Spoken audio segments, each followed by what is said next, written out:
Before I turn to Mr. Arun Takral, the brief point Mr. Verma has made is on the pre-delinquency management. Piyush, you have made two valid points: stay liquid during crisis period and capture the correct variables in the stress testing. So Takral, can I ask you a question? How is CIBIL helping banks in managing the NPA levels? What is it that you have on the offering? Well, we have multiple products now for risk management.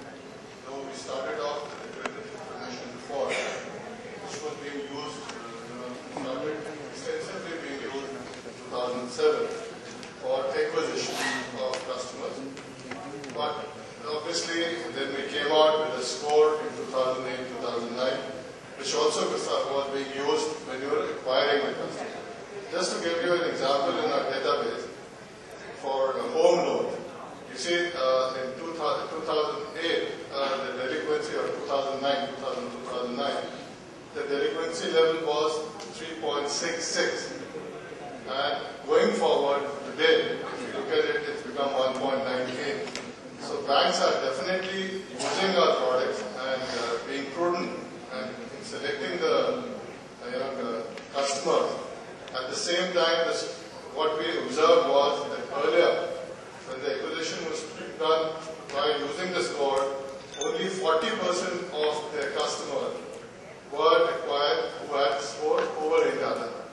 But today, 55% of the customers they acquired have over 800 scores. The score is a 3-digit number, numerical number, which is a snapshot summary from 300 to 900. Obviously, the higher the score, the less risk is shared with that transaction.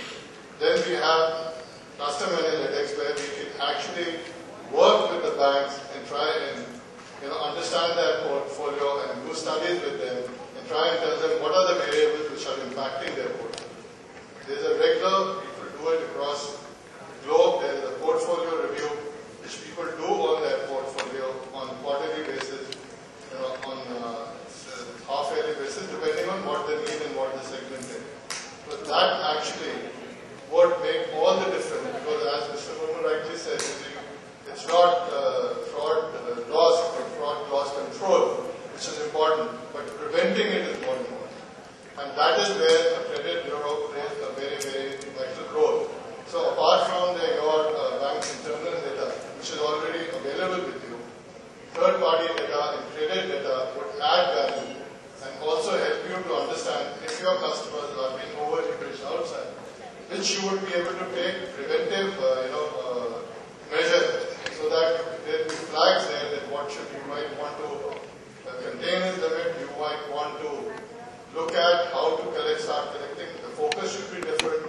Then you have propensity scores which you are coming out with, which can also help you in your collection process. So we could tell you which are the people who are likely to pay, so that you focus on that instead of going across the portfolio which is available to you.